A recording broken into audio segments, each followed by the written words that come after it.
भाऊ, मला खरं तर सगळं शिवसेना याबद्दल बोलायचं आहे, पण सध्याचं जे राजकारण आहे इतकं गढूळ, म्हणजे आता ती चर्चा पण आहे की इतकं गढूळ राजकारण यापूर्वी कधी या महाराष्ट्राने पाहिलं नाही. म्हणजे महाराष्ट्राच्या राजकारणाची ही संस्कृती पण नाही. पळवापळवी, आज कुणाला म्हणजे तुमच्या पक्षातला माणूस माझ्या पक्षामध्ये सहज येतो, मी त्याला पैशाची ऑफर देतो किंवा मी त्याला पदाची ऑफर देतो, तो येतोय. म्हणजे गेल्या 2-3 दिवसातल्या 8 दिवसातल्या जर का घडामोडी आपण बघितल्या तर आता शिवसेना म्हणजे उरली सुरली शिवसेना, आधी ती फोडलीच, पण आता उरली सुरल्या शिवसेनेतले देखील 6 खासदार हे एकनाथ शिंदेच्या शिवसेनेनी फोडलेले आहेत. आणि आता ते फोडलेले आहेत म्हणजे मी त्याच्यावर मुद्दाम येईन. भाऊ, तुम्ही एक व्हिडिओ केला होता की शिवसेना उद्धव ठाकरेंचे खासदार फुटणार नाहीत, पण त्याचबरोबर मी हे सांगेन की आतापर्यंत इतक्यात फुटणार नाही. पण यापूर्वीचे जे तुमचे सगळे आडाखे अंदाज जे काही आहेत, अगदी पश्चिम बंगालच्या बाबतीतही आपण येऊच त्याच्यावर, पण इथे मात्र थोडंसं असं झालं की खासदार गेले. म्हणजे अजून ते पुन्हा असं होईल, तुम्ही म्हणाल की पत्र कुठे आहे अजून किंवा अजून अध्यक्ष पुढे सांगतायत, पण आज हे खासदार बैठकीला काही आलेलं नाही. हे सगळं काय चालू आहे आणि याच्याकडे तुम्ही कसं बघता? काय असतं, कायद्याची जी गोष्ट असते, प्रॉब्लेम कायद्याचा व्याख्येत असतो आणि त्यामुळे ते फुटले म्हणजे यांच्या बैठकीला आले नाहीत म्हणून फुटले का, तर मला तसं वाटत नाही. जोपर्यंत ते फुटले असा वेगळा, तुम्हाला एक फुटण्यावरचा मला वाटतं 91 मधली गोष्ट आहे, ज्या वेळेला छगन भुजबळ नागपूर अधिवेशनामध्ये अचानक रात्री फुटले. 5 तारीख होती ती आणि बातमी आली ती 6 डिसेंबर 91. तर तेव्हा मधुकरराव चौधरी विधानसभेचे सभापती होते आणि त्यांना रात्री अवेळी भुजबळांनी 18 खासदारांचं पत्र दिलं. तेव्हाचा कायदा वेगळा होता, 1/3 फुटू शकतं आणि त्यांनी रातोरात तो मंजूर केला आणि ते झालं सगळं. मग त्यातले 3 परत आले होते, दोन्ही वेगळा विषय. पण सांगायचा हेतू असा की ह्याला आपण फुटलं म्हणतोय चूक आहे, कारण हे पक्ष नाही आहेत. एक आज आपण बारकाईने बघितलं तर भारतीय जनता पक्ष सोडला तर बाकीच्यांना पक्ष म्हणण्यासारखं काही नाही आहे. का? याचं कारण एका ट्रेनमध्ये बसलेली माणसं आहेत, आपलं स्टेशन आलं की उतरतात, ट्रेन आली की आपल्या स्टेशनवरून चढतात. त्यांचा कॉमन हेतू नाही, त्यांच्यासमोर उद्दिष्ट नाही. भाजप हा एक टार्गेट ठेवून काम करतो की आम्हाला निघायचंय, आम्हाला अंधेरीहून किंवा काय बोरिवली व्हिटीला जायचंय. हे सगळे तसे आहेत का? नाही. ह्यांना मला कांदिवलीहून निघायचं आणि बांद्र्याला उतरायचं, असे पक्ष आहेत त्यांच्या. आता मला सांगा की एक साधी गोष्ट सांगतो, यांचं सगळ्यांचं उद्दिष्ट काय? आपण गेल्या वेळचं गठबंधन बघितलं, 19चं गठबंधन बघितलं, बरोबर आहे? बरोबर. या सगळ्यांचा अजेंडा काय होता? हमको मोदी को हराना है. ठीक आहे, मोदीला हरवलं, पुढे काय? मग बघू. मी एक सोपं उदाहरण तुम्हाला देतो की तुम्ही ज्या घरात राहता मुंबईमध्ये, पुढे भाड्याने राहत आहे आणि ते मोडकळीला आलंय, तर म्युन्सिपाल्टी म्हणते, घरमालक म्हणतोय पाडलं पाहिजे, पण तुम्ही सोडत नाही, कारण तिथून जायचं कुठे हा प्रॉब्लेम आहे. बरोबर आहे ना? बरोबर आहे. त्यामुळे इथला जो सामान्य मतदार आहे त्याला एक सरकार चालवणारी व्यवस्था लागते. तुम्ही म्हणता ती व्यवस्था मोडून टाकू, मग पुढे काय? नाही, पुढे काय होईल ते बघू, लोक तुमच्याकडे येणार. मी एक उदाहरण नेहमी आजपर्यंत जवळजवळ 30 वर्षात अनेकदा दिलं की तुम्ही सगळं बुद्धिमान वगैरे असता, नवा काय काय कल्पना तुमच्याकडे असतात. एखाद्या दारुड्याची बायको असते ना, नालायक नवरा असतो, काही कामधंदा करत नाही, ती बिचारी 4 घरी भांडी कुंडी करते, काय काय करते, घर चालवते आणि संध्याकाळी त्याला परत 5-10 रुपये दारू प्यायला पण देते. तो येऊन शिव्या घालतो, तिला मारतो, वेळ आली तर ती पण त्याला मारते, पण ती त्याला घरातून बाहेर काढत नाही. ज्याला बाहेर काढत नाहीत ना त्याला आपल्या देशात सरकार म्हणतात. बर. आणि ती दारुड्याची बायको म्हणजे भारतीय मतदार आहे. हे एक लक्षात घेतलं तर तुम्हाला सगळ्या निवडणुकांचे अर्थ लागतात. तुम्ही त्याला स्टॅबिलिटी द्या. आणखीन एक गंमत सांगतो, एखादी वयात येणारी मुलगी असते ना, तिला कोणी पटवून पळवून नेऊ शकतो, पण विवाहितेला पळवणं अवघड असतं. भले ती नवऱ्याबद्दल नाखुशच, पण एकदा ती सासरचं घर सोडून निघाली तर सासर तुटलं आणि माहेरच्या बदनामी नको म्हणून घरी घेत नाहीत. तर ती जी अवस्था असते ना, ती जर तुम्ही समजून घेतली तर तुम्हाला हे सगळं कळेल. पण गंमत अशी की तुम्ही सगळं पॉलिटिकल सायन्स पुस्तकातलं शिकलाय, जिवंत माणसं असतात हे तुम्हाला माहितीच नाही. मतदान करणारा हा आपलं मत ठरवतो आणि देतो. आता उदाहरणार्थ आपण 2024च्या लोकसभा निवडणुका घेऊ. बरोबर. मतदान कमी झालं आणि देवेंद्र फडणवीस परत सांगत होते की भाजपच्या लोकांनी थोडे कष्ट कमी केले. 4-5% आपण मतदान वाढवलं तर सगळे निवडणूक निकाल उलटे पालटे होतील, विधानसभेत झाले. बरोबर. म्हणजे आपण मतदान वाढवून जे काय करायचं ते करणार, हे देवेंद्र फडणवीस आपली रणनीती सांगत होते. पण विरोधी पक्ष ऐकायला तयार होतं का? नाही. हे मूर्ख आहेत, हे संपलेत. आता त्यांना कोण हे करणार? बरोबर आहे. बरोबर आहे. तर गंमत तिथे असते. माणूस मतदान, आता त्या निवडणुकीमध्ये मुस्लिमांनी तुम्हाला शिवसेनेला पण मतं दिली, महाविकास आघाडीला मतं दिली. आणि ते असतं मुस्लिम वोट बँक म्हटल्यानंतर काय असतं की आम्ही तुमच्या बीजेपीला पाडणाऱ्याला मत देणार, हे मुस्लिम वोट बँकेचं ठरलेलं आहे. आणि त्यामुळे ती उद्धवला पण दिली. बरोबर. पण गंमत अशी, ज्यांनी दिली तो जो मतदार आहे तो कसा विचार करतो बघायला लागतो. आता लोकसभेच्या निवडणुकीच्या वेळेला त्या मतदारासमोर अबू आझमी हा पर्याय नव्हता. तेव्हा अबू आझमीला पडणारी जी मतं असतात ती जवळजवळ 80-90% महाविकास आघाडीला पडली. पण विधानसभेला ती मतं अबू आझमीकडे गेली, नवाब मलिककडे गेली. कळलं? अगदी आणखीन सोपं करायचं तर गावात लग्न असतं आणि आपण 4 घरची भांडी कुंडी आणतो, गाद्या आणतो. कोणाकडे गाडी असेल, वरातीला गाडी देतो. पण लगेच 2 महिन्यांनी परत काहीतरी काढलं तर म्हणाल नाही, आज माझ्या मुलाचा साखरपुडा आहे, मी भांडी कुंडी नाही देऊ शकत. कळलं काय झालं ते? कळलं. हे सगळे जे होते हे लोकसभेला तुमच्याकडे होते, विधानसभेला तुमच्याकडून कटले. आणि ते कटणार याचा विचार सुद्धा तुम्ही केला नाही. तुम्ही मुख्यमंत्री कोण होणार याच्यासाठी भांडत बसलात. तर ह्या अशा अनेक फॅक्टरचा जेव्हा अभ्यास करता तेव्हा तुम्हाला निवडणुकीचे अंदाज बांधता येतात. मतदार कुठच्या दिशेने जातो हे ठरवता येतं. आणि सगळं आज जे चाललंय ना ते बरोबर. मला सांगा की तुम्हाला आज हे फुटलेले वाटतील. प्रियंका चतुर्वेदी अचानक शिवसेनेत कशी आली, 3 महिन्यात खासदार पण झाली. बरोबर आहे. बरोबर. म्हणजे दुसऱ्या पक्षातून तुमच्याकडे एक राज ठाकरेचे काय ते 9 होते, त्यातले 7 तुम्ही फोडले, तेव्हा ते गद्दार नाहीत. ते असतं आपला तो बाबे, दुसऱ्याचा तो कार्टा. तर ते होतं, मी त्यात फारसं पडत नाही. हे खरं आहे. पण आता तुम्ही एक स्टॅबिलिटीचा उल्लेख केला आणि तुम्ही असं म्हणताय की मतदार जो आहे तो मतदार ठरवतोय. आज या मतदारांनी ठरवलं की आज महायुतीसारखं एक शासन राज्यामध्ये असावं. मग त्या मतदारांनी तुम्हाला एवढं सगळं भरभरून मतदान केलं, म्हणजे आज न भूतो न भविष्यती असं तुमच्याकडे आकडे आले, तरीही तुमच्यामध्ये महायुतीमधल्याच लाथाळ्या हा महाराष्ट्र बघतोय. आज ना सुखानी एकनाथ शिंदेचं शिवसेना काम करू शकत आहे. आज राष्ट्रवादी अजितदादांच्या निधनानंतर मग सुनेत्रा पवारांच्या क्षमतेवर चर्चा व्हायला लागली. बरं, त्यांच्याकडचं अर्थ खातं तुम्ही अजून त्यांच्याकडे देत नाहीये, तुम्ही तुमच्याकडेच ठेवून घेतलेलं आहे. फडणवीस शिंदे यांच्यात जमत नाहीये. बरं, अनेक त्याचे छोटे छोटे उदाहरणं द्यायची झाले तर देऊ. म्हणजे साताऱ्याचं आता सगळ्यात मोठं की एका मंत्र्याच्या दंडाला धरून पोलीस हे तिथनं त्याला बाहेर काढतात, इथपर्यंत आता या सगळ्याची मजल जातीये. मग हा मतदार काय विचार करत असेल, ज्या मतदाराचा तुम्ही उल्लेख करता की तो एक सरकार आहे, तो स्टॅबिलिटी बघतो याच्याकडे, एक स्थिरता म्हणून आम्ही याच्याकडे बघत असताना तुम्हाला दिलेलं असताना तुमच्यामध्ये याच लाथाळ्या आहेत. सुहास घटवई हा मतदार नाहीये. मी त्या मतदाराबद्दल बोलतोय की जो कधीही पॉलिटिकल डिस्कशन करत नाही. हे लक्षात घ्या. पहिली गोष्ट आपलं काय असतं माहिती का, आपण त्या मतदाराच्या वतीने, मी माझा अनुभव सांगतो, माझा वैयक्तिक अनुभव. साताऱ्याला महिमनगड नावाचं गाव आहे तुमच्या माण तालुक्यात. मी तिथे बरं, माझ्या मित्राचं गाव आहे, येता करायचो. तर मग मला एवढं गाव ते आवडलं होतं आणि गाववाले पण माझे झाले होते की मी तिथे खोली घेतली होती कुंभाराच्या घरामध्ये आणि तिथे राहायचो. मग आवश्यक तेवढा सगळा संसार होता. एक जगूबाई नावाची महिला माझ्याकडे येऊन सगळं काम करायची, जेवण शिजवायचे, कपडे धुणं, झाडलोट वगैरे. ते लोक ज्या पद्धतीचं पुरणपोळी करतात ती मला आवडते. आणि मी एकटा असल्यामुळे आसपासचे शेजारी काही सण असला, पुरणपोळी केली की मला आणून द्यायचं. एक दिवस मी तिथून मुंबईला यायला निघणार होतो आणि आमची जगूबाई काम करत होती, झाडलोट करत होती. तर मी तिला टोमणा मारल्यासारखा बोललो, आज मजा आहे तुमची, आज होळी आहे, तुम्ही पुरणपोळी खाणार. ती अशी फार कमी बोलणारी मतदार, मी सांगतोय मतदार, सुहास घटवई नाही. ती बाई मला तोंड वळत, होळी उद्या आहे, बस. तिसरा शब्द नाही. मी थोबाडीत मारल्यासारखा गप्प बसलो. ते घरचं सगळं काम आवरलं आणि ती जायला निघाली. दारात उभी राहून ती मला काय म्हणाली माहिती आहे, तुम्ही लिहिता ना, छापतो ना, लोक वाचतात ना, कशाला वाचतात ना? म्हटलं का, ज्यांना आवडतं ते वाचतात. अहो, तुम्हाला सारे सण कधी असतात माहीत नाही. ती गेली. 2 दिवस तरी हा विषय माझ्या डोक्यात होता की ती माझा अपमान करणार नाही.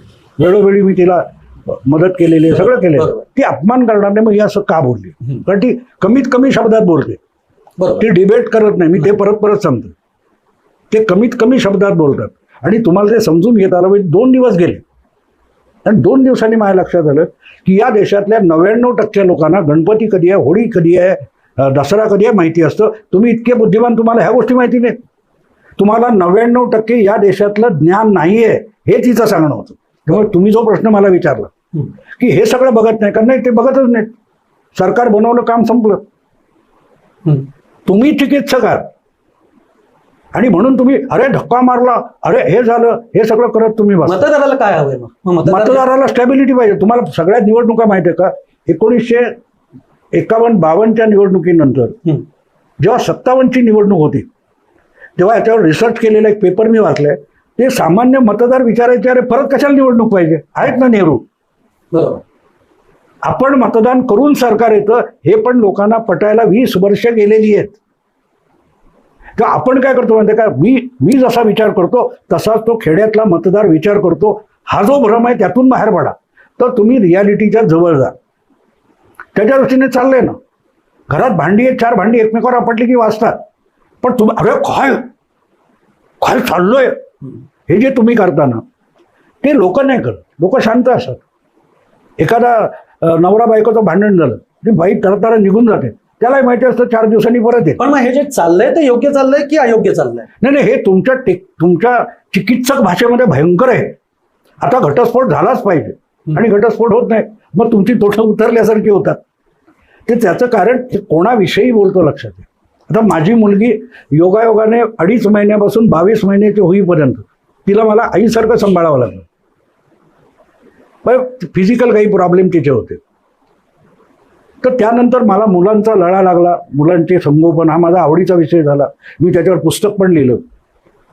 तिच्या अभ्यासात मी लक्ष घातलं आणि आईपेक्षा ती मला जवळ असायची. पण हळूहळू वाढत ती आज सेंट्रल गव्हर्नमेंटमध्ये UPSC येऊन मोठी ऑफिसर आहे. ती 5-10 वर्षाची होईपर्यंत मी तिच्याशी जसा वागत होतो तसा आता वागू शकत नाही, कारण ती स्वतंत्र माणूस आहे. आपल्याकडे 70 वर्षामध्ये मतदार इतका प्रगल्भ झालाय, तितका पत्रकारिणी बुद्धिजीवी अडाणी होत गेलेला आहे. ह्याचं पण एक उदाहरण मी सांगतो. पुण्याला मी नवीन घर घेतलं होतं. तिथे जवळ आमच्या इथे मुगबाटमधले आपटे म्हणून होते. त्यांनी असं जनरल दुकान काढलं होतं आणि एक दिवस मी त्यांच्याकडे जायचो गप्पा खेळ. एक दिवस तो फार असा शिणवटा आलेला. म्हटलं का आपटे, काय झालं? नाही म्हणे घरात कटकटी येतो. म्हटलं काय? इथे मुगबाटमध्ये 150 स्क्वेअर फुटात कुटुंब राहिले, त्यांचं तिथे 500 स्क्वेअर फुटामध्ये भांडणं होत होती. म्हणून काय? नाही म्हणाले आई वडील लहान होत आहेत, मुलं मोठी होत आहेत. आणि ते वाक्य माझ्या डोक्यात गेलं. म्हटलं म्हणजे काय? नाही TV वरून भांडणं, आता दुसरा TV घ्यायला लागला बेडरूममध्ये एक बाहेर. पण त्याचं ते वाक्य जे आहे, हे आई वडील लहान होत आहेत, म्हणजे मुलं समजूतदार होत आहेत आणि आईबाप वय वाढल्यावर हट्टी होत आहेत. आजचा सगळा बुद्धिजीवी वर्ग हा तसा थेरडा झालेला आहे. मी त्याच्यापासून अलिप्त राहिलो. मी नव्या पिढीशी जुळवून घेतो. पण आजच्या तरुण वयातले पत्रकार सुद्धा एखाद्या थेरड्या आउटडेटेड माणसासारखं बोलतात, तेव्हा मला अजब वाटतं. तो प्रगल्भ किती झालाय बघा. त्याला कळतं मी विधानसभेला मतदान करणार आहे, मी लोकसभेला करणार आहे, मी कॉर्पोरेशनला करणार आहे, जिल्हा परिषदेला करणार आहे, मी जनरल इलेक्शनमध्ये करतोय की मी पोटनिवडणुकीत करतोय. हा अभ्यास करण्यासारखा विषय आहे. बरोबर. पण तिकडे बघायला कोणाला वेळ आहे? आपल्याला विद्यापीठातून रिसर्च पेपर येतात, त्याच्यावरून आपल्याला जनता. एवढ्या सगळ्या निवडणुकांमधनं ते ताट भरलंय ना, तुमचं ताट भरून दिलं त्या मतदारांनी. तुमच्या ताटामध्ये सगळे पदार्थ दिले. हा, तो प्रश्न विचार झाला. तुमचं म्हणणं असं की तुम्ही दुसऱ्याच्या ताटातलं पुन्हा घेताय, म्हणजे तुमचं ताट भरलंय. सचिन तेंडुलकरने एवढे विक्रम झाले तरी तो का सोडत नाहीये? वैभव, अरे वैभव कोण? तो आता नवीन मुलगा आलाय, इतके रेकॉर्ड केले, आता त्याने 18व्या वर्षी रिटायर व्हावं. नाही, हा वस्तू, हा मानवी स्वभाव आहे. तुमच्याकडे आता जो काय तुम्ही चॅनेल चालवता त्याच्यामध्ये माझा इंटरव्ह्यू घ्यायला आला, 4 व्ह्यूज जास्त मिळतील म्हणून आला ना. नक्कीच. मग भाजप कुठे वेगळा वागतोय? मी माझा चॅनेल चालवतो तरीही मी तुम्हाला इंटरव्ह्यू देतो, तुम्हाला माझेही व्ह्यूज मिळणार आहेत. मग तुमच्यात आणि भाजपात कुठे फरक आहे? एक फार सुंदर जवळजवळ 30 वर्षापूर्वी 35 वर्षापूर्वी एक सिनेमा बघितला. पण सिनेमा नव्हता, डॉक्युमेंटरी होती. जवळजवळ 10-12 वर्ष आफ्रिकेच्या जंगलामध्ये 10-12 फोटोग्राफर्सनी शूट केलेलं जे होतं, त्यातून त्यांनी ते डॉक्युमेंटरी सारखं 3 तासाचं केलं होतं. सिनेमाचं नाव होतं किंवा डॉक्युमेंटरीचं नाव होतं ब्युटिफुल पीपल. आणि गंमत अशी होती की त्याच्यात माणसंच नव्हती. हम्म. सिनेमाचं नाव ब्युटिफुल पीपल, म्हणजे काही ते निग्रो दाखवले होते त्यांनी. ते आपल्या मुलांना कुठच्या कुठच्या जनावराची चाहूल कशी येते ते शिकवण्यापुरतं, बोलणं काही नाही. पण त्या सगळ्या पार्श्वभूमीवर जी कॉमेंट्री होती त्याच्यातलं एक वाक्य मला लक्षात राहिलं. एक प्रसंग त्यांनी असा दाखवलाय की ते उन्हाळ्याच्या काळामध्ये पाणी आटत जातं आणि जे पाणवठे आहेत तिथे तो सिंहांचा असा कळप असतो आणि तिथून हाकेच्या अंतरावर हरणं झेबडे चरत असतात आणि ते फार जवळ आले तर एखादी सीन उठून त्यांना पळवून जातात, पण ते फार पळून जात नाही, ते त्याच्या जवळच चरतात. बरोबर. तर त्या कॉमेंट्रीत त्यांनी सांगितलं त्यांनाही माहिती आहे की हे आता आराम करतायत, त्यांची पोटं भरलेली आहेत, हे आता शिकार करणार नाही. हम्म. माणसाचं पोट कधी भरणार, हम्म. कळलं? बरोबर. तेव्हा भाजप, सुहास घटवई, भाऊ तोरसेकर माणसं. नाही, बरोबर आहे. मी हे बघा, त्यामुळे आपल्याला अधिकाधिक गेलं पाहिजे.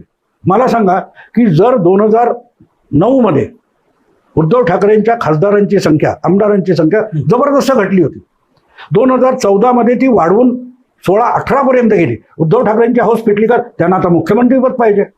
तुम्ही जी भाजपची तक्रार मला करताय तीच उद्धवबद्दल करता येते. ज्या वेळेला शिवसेनेचे आमदार जास्त होते त्यावेळेला मुख्यमंत्री तुमचा भाजपने मान्य केला होता ना. आज जर भाजपचे आमदार जास्त आहेत, मी तुम्हाला त्याच्यावर आणखीन एक गमतीशीर उदाहरण देतो. त्या डिस्कव्हरी चॅनेलवर ॲमेझॉन नदीचे विविध प्राणी याच्यावर एक मी डॉक्युमेंटरी बघितली होती. त्याच्यामध्ये त्यांनी बेडकावर एक होती, बेडूक वेगवेगळे. तर त्याच्यामध्ये तो एक बेडूक छोटा असतो आणि तो मोठ्या बेडकाला गिळायला जातो आणि नरडीत अडकून तो स्वतः मरतो. तर तुम्ही छोटे आता आहात ना. जेव्हा भाजप छोटा होता भाजपने स्वीकारलं ना.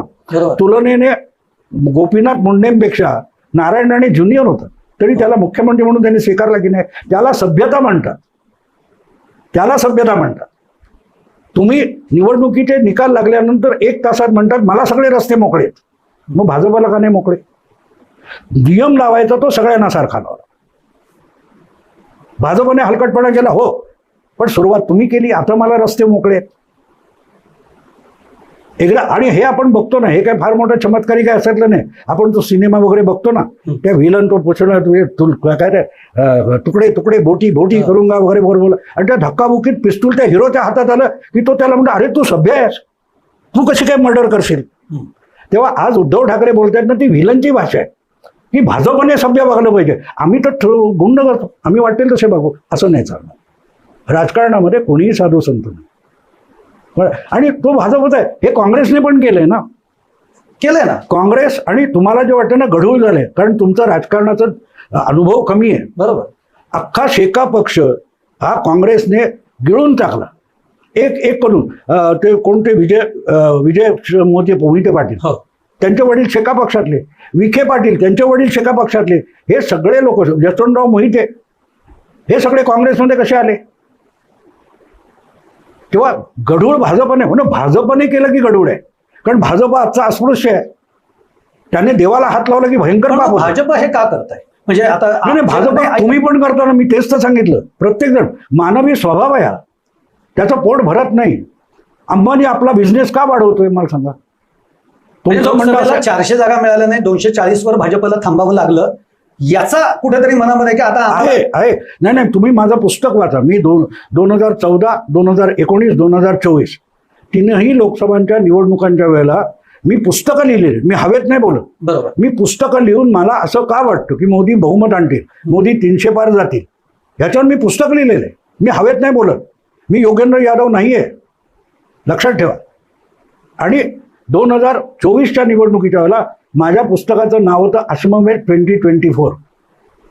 आणि त्याच्यात मी सांगितलं होतं आज मोदी अश्वमेध, आणि अश्वमेधाचा अर्थ असा असतो की जी सेंट्रल ऑथॉरिटी असते त्याला राज्यांनी चॅलेंज नाही करायचं. तुम्ही तुमच्या राज्यात गुन्हेगोविंदाने राहा, आय हॅव नो प्रॉब्लेम. पण तुम्ही देशहिताला बाधा आणणारं काय करत असाल तर मी तुम्हाला संपवणार आणि तुमचं राज्य जोडून घेणार.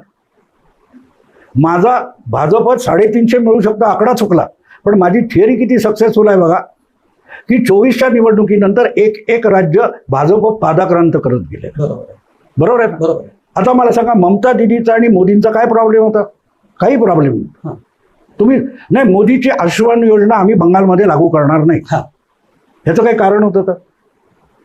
आता त्याचा बंगालच्या लोकांना फायदाच झाला असता ना. हो, म्हणजे काय, तर तुम्ही मोदीच्या विरुद्ध कारस्थानं करणार आहे तर तुम्हाला संपवलं पाहिजे.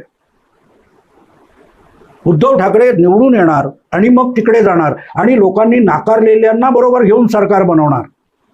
तुम्हाला संपवलं पाहिजे. तो अश्वमेध आहे.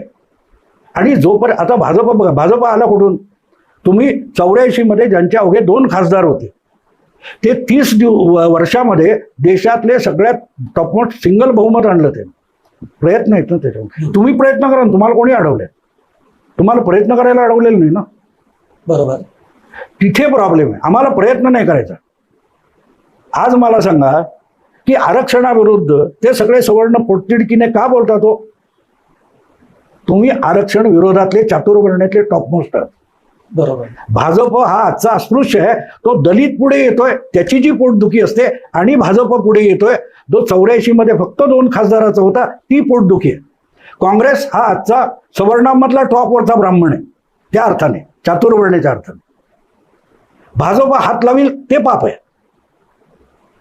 बरोबर आहे. बरोबर आहे.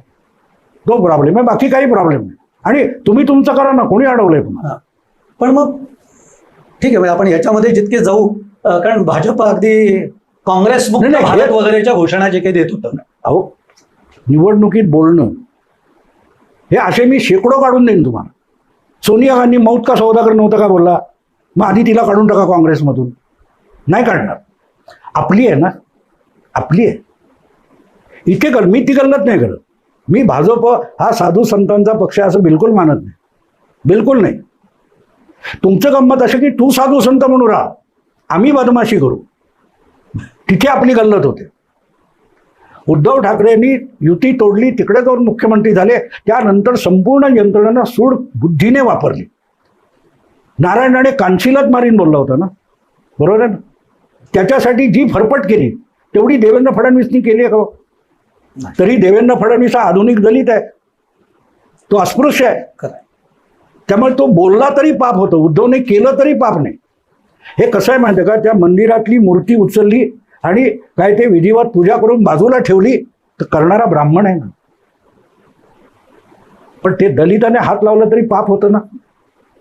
तो जो दलित आहे, आज मी म्हणून सांगतो की फुले शाहू आंबेडकर असते तर आज त्यांनी RSSची बाजू घेतली असती. कारण ते वंचितांचे समर्थक होते, वंचितांचे उद्धारक होते, पुरोगामी नव्हते. हे लक्षात घ्या. आता त्यांना ह्यांनी लेबल लावले. इकडे म्हणायचं की वल्लभभाई पटेल आमचे, त्यांना भाजपाने चोरले. तुम्ही चोरलेत त्याचं काय? आणि त्यापेक्षा कल्याणकारी कार्यक्रम हा डाव्यांचा कार्यक्रम आहे, तो अख्खा भाजपने चोरलाय. त्याच्याबद्दल कोणी बोलत नाही. जे तुमची सरकार असताना तुम्ही केलं नाही ते कल्याणकारी राज्य मोदीने आणले, तरी मोदी हा दलित आहे. शिवाजी महाराज शूद्र म्हणून त्यांची पूजा अर्चा करायला काही ती अभिषेक करायला तयार नव्हते ना. ते सगळे आजचे पुरोगामी आहेत. म्हणून मी म्हणतो की पुरोगामित्वाचं जानवं गळ्यात घाला, बाकी काही करा नंदानाच, फक्त गळ्यात पुरोगामी जानवं पाहिजे. पुढच्या मुद्द्यावर भाऊ, पश्चिम बंगालमधला जो निकाल आहे, ज्या निकालाचं प्रिडिक्शन तुम्ही आधीच 1-2 महिने आधी केलेलं होतं, 15 वर्षाची सत्ता उलटून म्हणजे त्या ममता दिदींची, तिथे भाजपची सत्ता येते, हा इतका परिवर्तनाचा सगळा तिकडे भाग कसा काय झाला? म्हणजे नेमका ते यश कुणाचं, मोदींचं, भाजपचं की कुणाचं? अर्ध ममताचं बर आणि अर्ध भाजपच्या प्रयत्नांचं.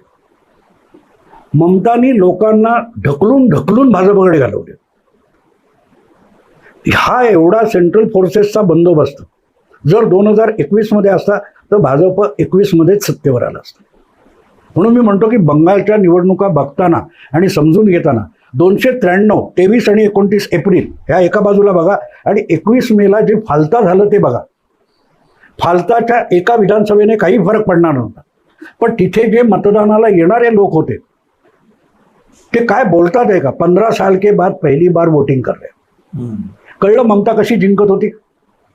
तेव्हा ममता 2021 मध्येच हरली होती, पण भाजपने 19-21 लोकसभा आणि 19 आणि 24 लोकसभा आणि 2021 विधानसभा याचा बूथ वाईज अभ्यास करून ही गुंडगिरी कशी थांबवता येईल याचा बारकाईने अभ्यास करून प्लॅन केला होता. आणि तिथे ममताचा पराभव निश्चित होता. सोपी गोष्ट आहे. एखादा काय म्हणतो तो गुंड असतो, गुंडाचा चमचा असतो, तो तावातावात बोलत असतो. त्या गुंडाची मर्डर झाल्यावर तो आता कोणतो जहांगीर आहे त्याची काय अवस्था आहे, ममता गेलीन काय अवस्था आहे, काय अवस्था. तर ते होतं. ममताच्या हातात तिथलं काय ते मतदार निवडणूक अधिकारी तिच्याच सरकारचा, पोलीस तिचाच, पोलिंग बूथवरचा गुंड तिचाच. ते दुपारी 12 नंतर पेटावून हे जा तुम्ही हरणारच, जा जरा निघून जा. मग पाहिजे ते दाबत बसायचं. ही फॅक्ट होती.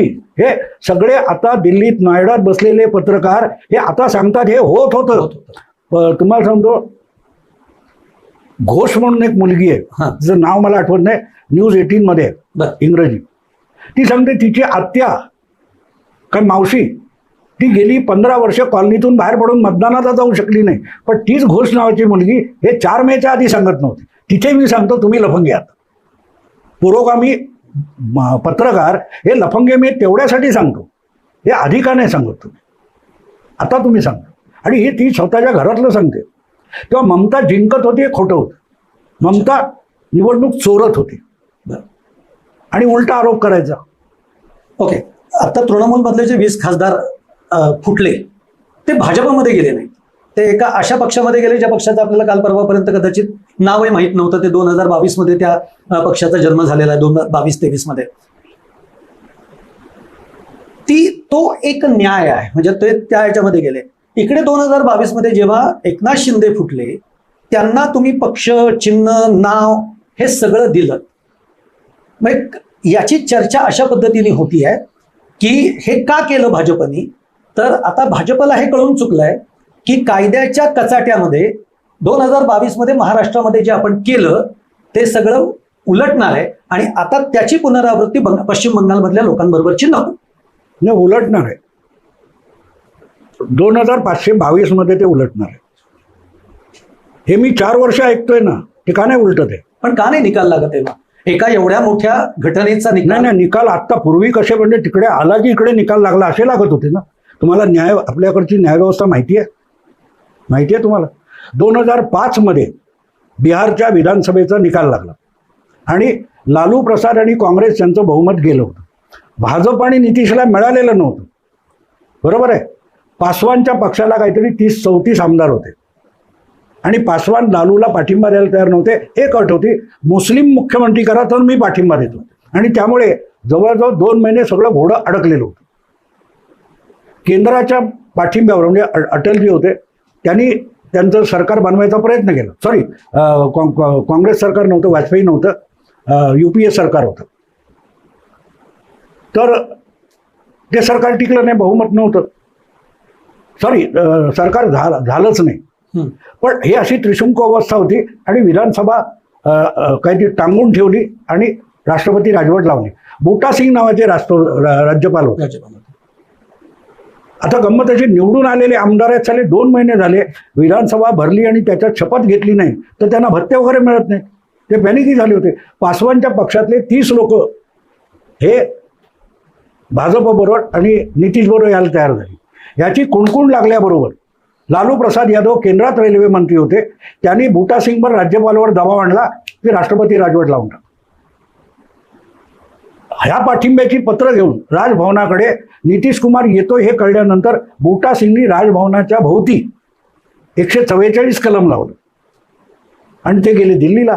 त्यांनी एका कागदावर लिहून दिलं, कायदा व्यवस्था बोंबललेली आहे, राष्ट्रपती राजवट लावा. आणि अख्खी निवडणूक झाल्यानंतर एकदाही न बसलेली विधानसभा बरखास्त झाली. ही 2005 मधली गोष्ट, काय एप्रिल-मार्च वगैरे असेल. मग ऑक्टोबरमध्ये 6 महिन्यात दुसरी निवडणूक झाली, भाजप आणि नितीशला बहुमत मिळालं, सरकार झालं. बूटा सिंगने केलेलं बरोबर होतं का नाही. 2005ची दुसरी निवडणूक झाली, 2010ची निवडणूक झाली, 2015ची निवडणूक झाली आणि राज्यपाल कसा चुकीचा याचा निकाल आला. किती फास्ट आला ना. ठाकरेंचा 4 वर्षात आला नाही की डिले.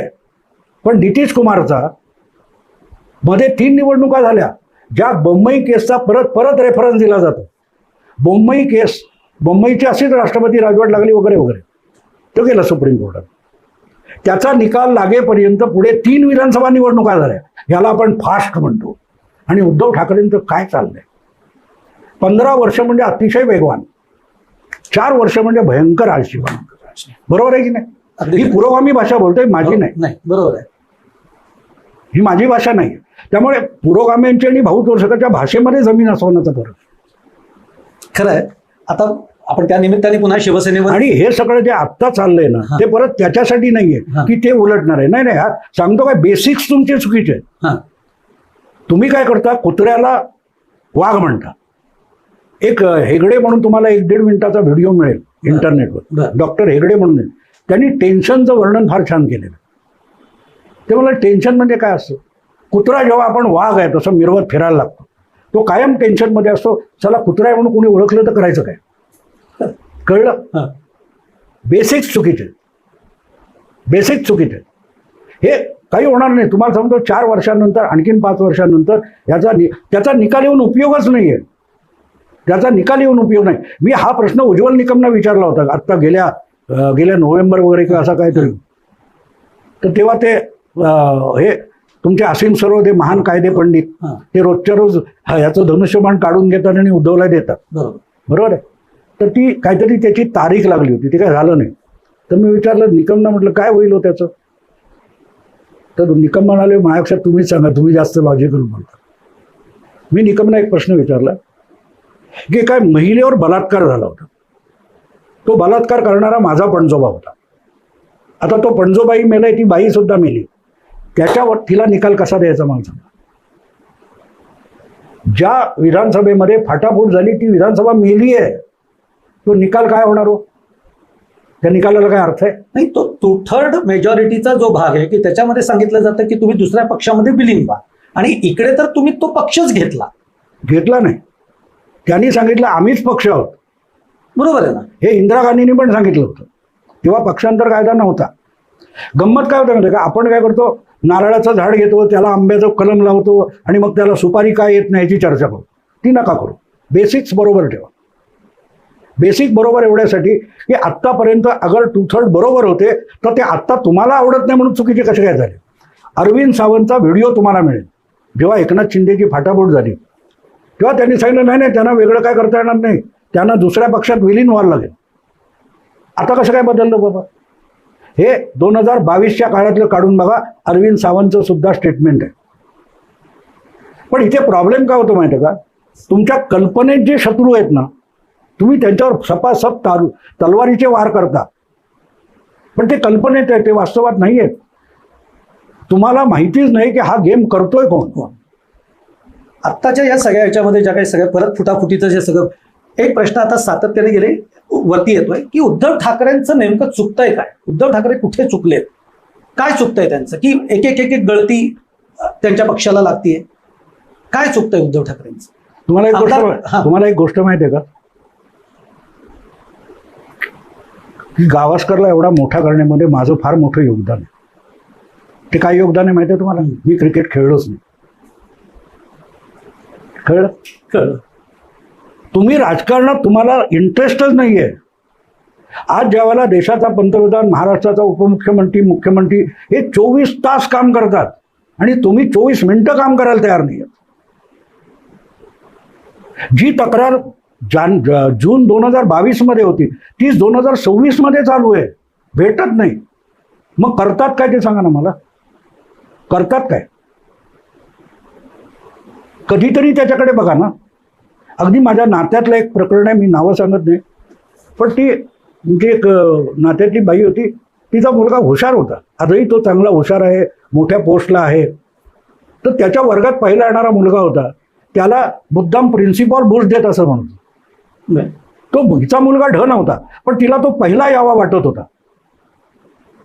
आणि तो मुलगाही सांगायचा नाही नाही, तो सुहास आहे ना, तो हुशारच आहे, माझ्यापेक्षा हुशार आहे. 4% 3%चा फरक असेल, पण तो स्वतः मुलगा मान्य करायचा की सुहास हुशार आहे, पण त्याची आई मान्य करायची नाही. तो तुमचा प्रॉब्लेम आहे की उद्धव ठाकरे शाळेत जायला किंवा त्या राजकारणात जायला निरुपयोगी माणूस आहे. ही वस्तुस्थिती स्वीकारा, प्रॉब्लेम संपतो. आता हे आपण बसले माझ्या घरामध्ये, ह्या दाराच्या आतली कडी लावायची आणि बाहेरून दार उघडत नाही म्हणून रडायचं. दार उघडा, तुम्हाला कळेल. As simple as that. तुम्ही ठाकरे हा म्हणजे आता उद्धव ठाकरे आल्या, हा ब्रँड राहिलेला नाहीये किंवा हा ब्रँड नाहीच आहे असं तुम्ही म्हणता. तुम्ही म्हणता की बाळासाहेब ठाकरे हा ब्रँड होता. हा काय फरक त्याच्यामध्ये तुम्ही बघताय? म्हणजे आता आपण त्या शिवसेनेच्या एकूण तुम्ही शिवसेनेच्या स्थापनेपासूनच सगळं बघितलंय, त्यामुळे ब्रँड जो ठाकरे ब्रँड जो आमच्या मनावर ठसलेला आहे तो नेमका बाळासाहेबांचा काय होता? कारण तुम्ही तुमच्या मनावर लेबल ठसलेले, चिकटवलेले, ब्रँड नाही. ब्रँड नाही. तुम्ही ते काय अमेझॉन वगैरे कोण आहे त्याच्यावरून एक वस्तू मागवा. तुम्ही शर्ट मागवला आणि चिकन आलं तर तुम्ही तो शर्ट म्हणून स्वीकारणार का? नाही. Same thing is. Thackeray, Balasaheb Thackeray brand होतं. म्हणजे बाळासाहेब होता, दिलेला शब्द मागे नाही. कोण बाळासाहेब? जी भाषा आज शुवेंदू अधिकारी बोलतो की मला मुस्लिमांची मतं नको, याच्यावर बाळासाहेबांनी 87ची पार्ल्याची पोटनिवडणूक लढवली, जिंकली. त्यासाठी त्यांना निवडणुकीतून मतदान द्यायला 6 वर्ष बाद करण्यात आलं. ती भाषा शुवेंदू अधिकारी बोलतो आणि उद्धव ठाकरे त्याच्या विरुद्ध बोलतात. आता बाळासाहेबांचा मुलगा कोण आहे माझा? सांगा. कळलं तुम्हाला काय प्रॉब्लेम आहे? तुम्ही मारून मुटकून कोणाला तरी, आमच्या चावट एक विनोद तो इथे सांगता येणार ना, मी नंतर खासगीत सांगेन की मारून मुटकून कोणाला, घोड्याला पाण्याजवळ नेता येतं, पाणी पाजता येत नाही. हो, पाजता येत नाही. तुम्ही काय कराल सांगा ना.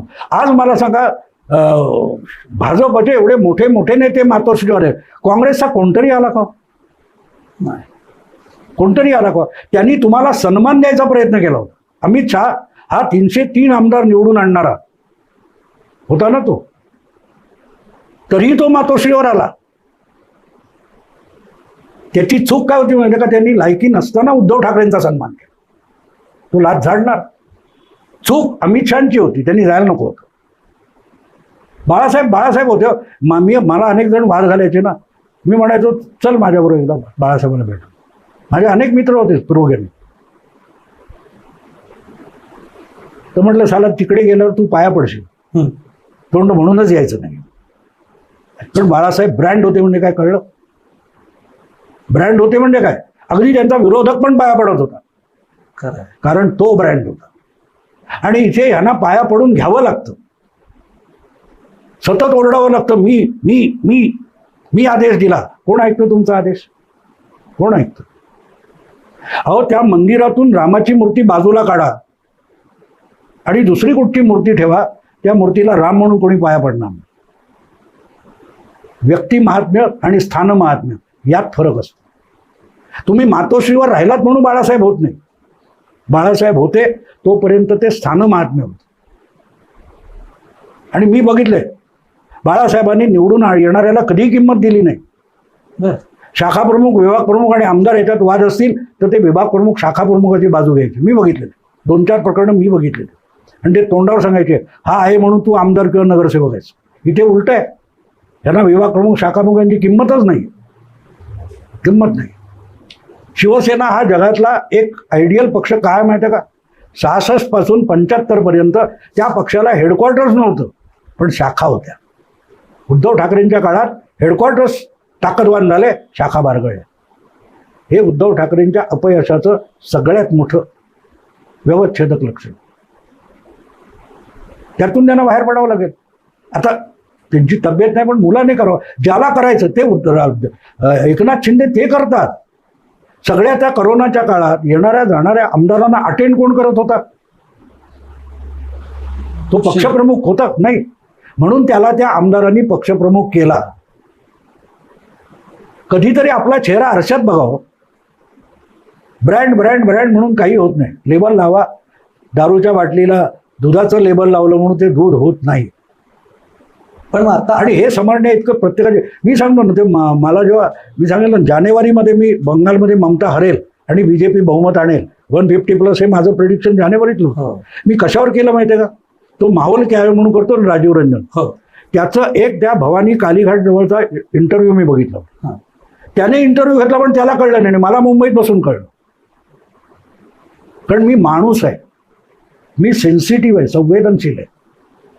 मला माणूस वाचता येतो. पुस्तकं वाचून माणसं नाही ठरवता येत. नाही ठरवता. मी ते बघून बोललो की ती बाई, तुम्हाला अजूनही तो व्हिडिओ मिळेल त्याचा. ते SIR बद्दल तो विचारत होता. नाही अच्छा SIR होना चाहिए. आप काय हो गया हम सब पेपर.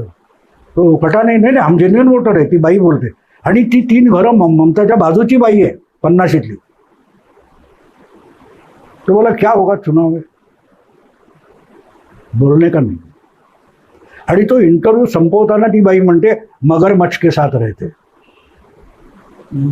कळलं. त्या मूर्खाला इंटरव्ह्यू घेणाराला तो संवेदनशील नाहीये. हे मला 1500 किलोमीटरवरून कळलं. ती बाई काय सांगते, ती दहशती खाली होती, हे मला कळलं ना. त्याला का नाही कळलं. तो गेंड्याची कातडी, कितीही कोणी काय बोलो मला समजूनच घ्यायचं नाही, हा भाग होता. आणि म्हणून मी त्या हिंदीत बोलताना त्यांना सांगितलं की ये जो पूछता है ना माहौल क्या है, उसको तो माणूसच नाही म्हटलं, त्याला बुद्धीच नाही आहे. रडारड चालू आहे आणि माहोल काय आहे. तर तुला बघून कळलं पाहिजे ते काहीतरी दुःखद प्रसंग आहे. ढोल ताशे नगाडे नाचगाणं चालू आहे, ते काहीतरी सण चालू आहे. उकिरड्यासमोर उभं राहायचं आणि दुर्गंधीचा पुरावा मागायचा, तर गधड्या तुला नाक नाही, ही वस्तुस्थिती आहे ना. 2019चा प्रयोग उद्धव ठाकरेंना नडला असं म्हणायचं आहे ना. म्हणजे त्यावर तुम्ही एक कायम चांगलं उदाहरण देत असता. अनेकदा मी ते ऐकलंय, तुम्ही माझ्याशी बोलताना म्हणला की तुम्हीच माझ्या मते बाळासाहेबांना असं विचारलं की शरद पवार तुमचे इतके दोस्त आहेत.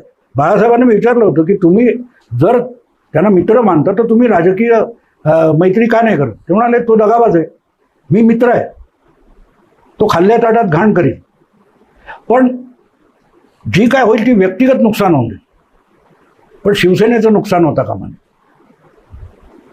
हे जर त्यांनी मला सांगितलं, मुलाला सांगितलं नसेल. पण कसं असतं माहिती का, आपल्याला मला एक नेहमी गंमत अशी वाटते की माणसाचं मन इतकं विचित्र असतं ना. आमचा जावेद सिद्दीकी नावाचा एक माझा सिनेमातला पटकथा लेखक होतो, त्याने शतरंज के खिलाडी सिनेमाचे डायलॉग लिहायचं काम केलं होतं. तो उर्दूचा एक्सपर्ट होता, मग तो सिनेमातच गेला. त्याला मी एकदा विचारलं तर तुम्ही ये जो कुछ लिखते हो क्या ये सच होता है, पागल जैसा होता है सब. तो म्हणते भाऊ सच तो हम दिखाते हैं उससे भी परे होता है. त्यामुळे माणूस सुडाला प्रवृत्त झाला ना, आपण बघतो सिनेमामध्ये ती हिरोईन हिरोला जळवण्यासाठी विलन बरोबर फिरायला लागते. कळलं उद्धवचं कारण. कशाबद्दल तुम्ही तुम्ही कुवत निर्माण करा आणि संपवा ना भाजपाला. कुवत निर्माण करा. भाजपने 1984 नंतर ठरवलं की आपण काँग्रेसला अल्टरनेटिव्ह व्हायचं. त्यांनी कुठलाही पक्ष खाल्लेला नाही, त्यांनी फक्त अँटी काँग्रेस मतं आपल्याकडे कन्सोलिडेट करत आणली. आजचा जो भाजप दिसतो ना, मला सांगा महाराष्ट्रामध्ये शिवसेना भाजपच्या आधी शेतकरी कामगार पक्ष, जनता दल वगैरे वगैरे कुठे गेले त्यांचा मत, तो मतदार कुठे गेला. जर जनता दल किंवा शेकाप काँग्रेस बरोबरच हातमिळवणी करणार असेल, त्या मतदाराने करायचं काय. बरोबर आहे. 1985च्या निवडणुकीत शरद पवार पुलोद म्हणून लढत होते. 1 वर्षांनी ते स्वतःच काँग्रेसमध्ये गेले. त्यांना मत देणारा अँटी काँग्रेस होता, तो गेला नाही, आमदार गेले. तो मतदार जो होता, तो जो स्पेस पोकळी तयार झाली, त्या पोकळीमध्ये बाळासाहेब आले. तुम्ही बघा, शिवसेनेची वाढ ठाण्याच्या पलीकडे ही शरद पवार ऑक्टोबर 2085 मध्ये काँग्रेसमध्ये गेले आणि बघता बघता शिवसेना कानाकोपऱ्यात पोहोचली. सगळ्या पुलोद वगैरे करून पवारांनी सगळे विरोधी पक्ष मारून टाकले, डोळे पांगडे करून टाकले. पवारसाहेब परब. आणि पवार गेले काँग्रेसमध्ये आणि मृणाल गोरे, दत्ता पाटील वगैरे ही जत्रेत हरवलेली पोरं झाली. आणि तो अँटी काँग्रेस तरुण किंवा मतदार होता, तो शोधत होता आम्हाला कोणतरी लीडर पाहिजे. त्याला अँटी काँग्रेस नेता मिळाला. आणि हे सगळ्यात पहिल्यांदा ओळखणारा भाजप होता.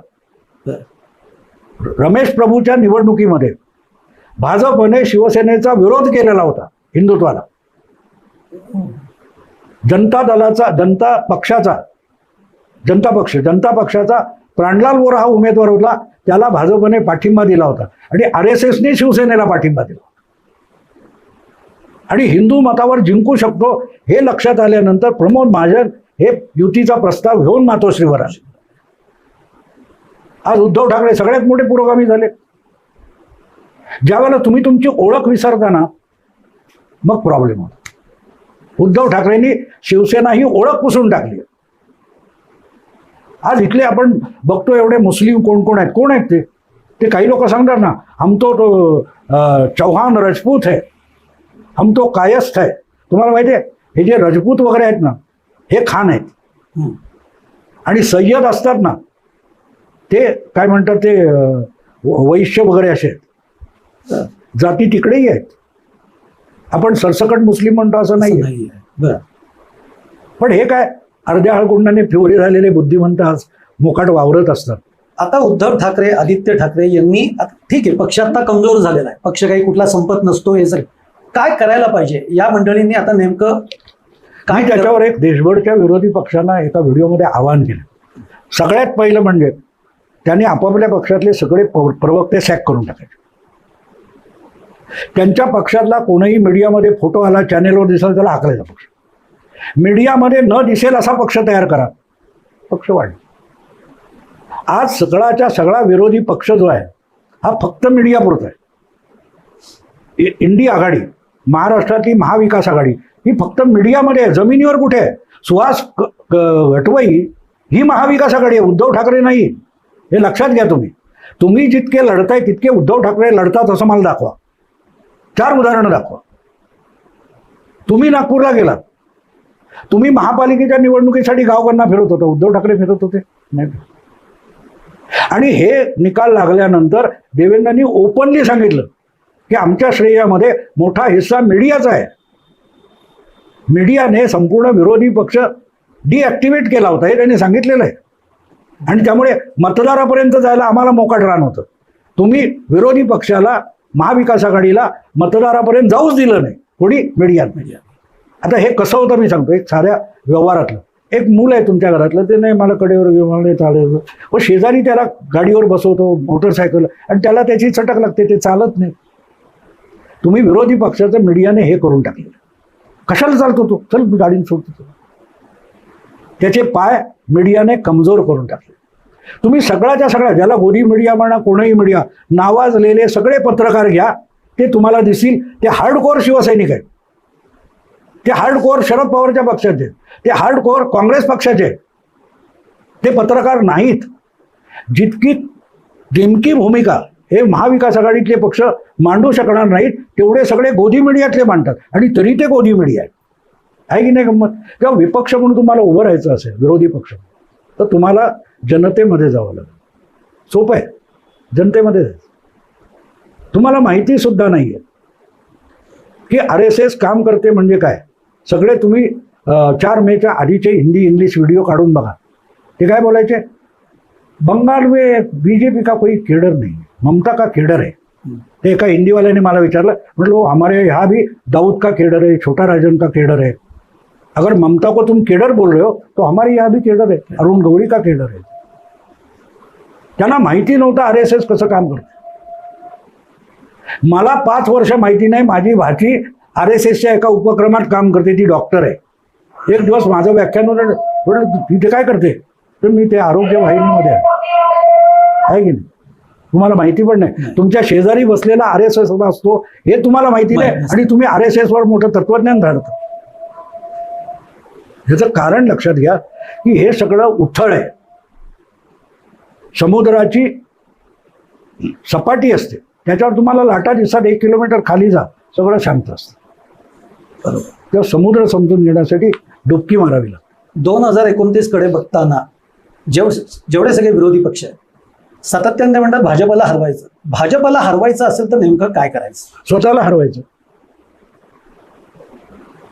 14, 19, 24 कोणाला हरवलं तुम्ही? स्वतःलाच हरवलं. तो अजेंडा सोडा, जिंकायचं ठरवा. कळलं? तुम्ही बिल्डिंग पाडायच्या गोष्टी करताय, बिल्डिंग बनवायची गोष्टच करत नाही आहेत ना. मला 2024चे निकाल लागल्यानंतर आमचे सगळे हिंदी वगैरे मागे ते तो गया मोदी. म्हटलं कैसे गया, कैसे गया? ना भाई 240 काय नीतीश जागा, हा अजेंडा, हा नॅरेटिव्ह असतो. आणि मग तुम्ही खुश होता, चालला मोदी. 2 वर्ष होऊन गेली. बरोबर आहे ना. मोदी सरकारचा शपथविधी होऊन आपण बोलतोय 19-18 तारीखला. बरोबर. 2 वर्ष होऊन गेली ना. पडला मोदी. तो का पडत नाही हे मी तेव्हा सांगितलं. मला आठवतं 1980 साली जेव्हा यशवंतराव उपपंतप्रधान, चरणसिंग पंतप्रधान होते, इंदिरा गांधींनी पाठिंबा दिला होता, तेव्हाही काँग्रेसचे 2 तुकडे होते आणि चरणसिंगचा शपथविधी संपवून इंदिरा गांधी राष्ट्रपती भवनाच्या बाहेर पडत होते आणि तेव्हा फक्त दूरदर्शन होतं. त्या रिपोर्टरने त्यांना विचारलं, आपको क्या लगता है सरकार कितनी चलेगी? नहीं चलेगी. और आगे की पॉलिटिक्स क्या है? I see elections round the corner, हे तिचं उत्तर होतं. लवकरच निवडणुका होतील. 3 महिन्यांनी जेव्हा चरणसिंगला बहुमत सिद्ध करायची वेळ आली तेव्हा काही पत्रकारांनी इंदिरा गांधीला गाठलं होतं. ती म्हणाली, मैंने सरकार बनाने के लिए सपोर्ट किया, चलाने के लिए. कळलं? तेव्हा नितीश आणि हे काय एनडीएचं सरकार आहे ते काढून घेतील हे बरोबर आहे, पण काढून घेतल्यावर काय होईल? उरलेल्यांना सरकार बनवायला लागेल, विधानसभा लोकसभेत सिद्ध होईल. पुढे काय? सरकार चालवावं लागेल. तुम्ही चालवू शकणार आहात का? नाही. तेव्हा तो तुमचा वीक पॉईंट आहे, तो मोदीचा स्ट्रॉंग पॉईंट आहे. हे परत मोदी भक्त भाऊ तोरसेकर सांगणार आणि काँग्रेस भक्त राहुल भक्त आहेत हे चुतियासारखे बागडत राहणार. बरोबर आहे ना? तुम्हाला एक गंमत आणखीन सांगतो. 1974चं वर्ष होतं आणि इंदिरा गांधीच्या विरुद्ध लोकमत तयार झालेलं. अशा वेळेला जबलपूरची पोटनिवडणूक होती आणि मध्य प्रदेशमध्ये समाजवाद्यांचं काही नाही. शरद यादव हा बिहारी, पण तो जबलपूरच्या कृषी विद्यापीठात होता विद्यार्थी म्हणून. सगळ्या पक्षांनी एकत्र येऊन एक उमेदवार काँग्रेस विरुद्ध द्यायचा. शरद यादव उमेदवार होता, सगळं केडर बीजेपीचं होतं. त्यांनी त्याला जिंकून दिला. आघाडीचा अर्थ कळला. इंडिया आघाडी असो किंवा महाविकास आघाडी असो, त्याच्यामध्ये असं काही एक औषध दिसतं का तुम्हाला सांगतो? आहे का सांगा? नाही. बरोबर आहे. तेव्हा तुमचं आधी ठरलंय की मला मोदीला पाडायचं आहे, पण पवार गट शिरजोर होता कामा नये. बरोबर आहे? बरोबर. म्हणून मी त्याला शिव्या घालणार, ह्याची टांग ओढणार. अगदी 2019च्या निवडणुका घ्या. नितीश कुमार परत आला होता भाजपकडे. तेव्हा भाजपचे 40 पैकी 22 खासदार होते, नितीशचे 4 होते, पण त्याला समान दर्जा दिला आणि आपल्यातल्या 5 जागा नितीशला दिल्या. हे अवधार हे उद्धव ठाकरेंकडे आहे, हे राहुल गांधींकडे आहे. तरी भाजप दलित आहे ना, तो गिळतो सगळ्यांना. भाजपला हाव आहे, जो आपले 5 जागा सोडतो त्याला हाव आहे. शायला गंमत आहे तुमची माझी भाषा, एवढा फरक आहे बघा. जो ओकतोय त्याला तुम्ही गिळतो म्हणता आणि जो गिळतोय त्याला तुम्ही ओकतो म्हणता. त्यामुळे तुमच्या माझ्या भाषेमध्ये शब्दकोशामध्ये मोठा फरक आहे.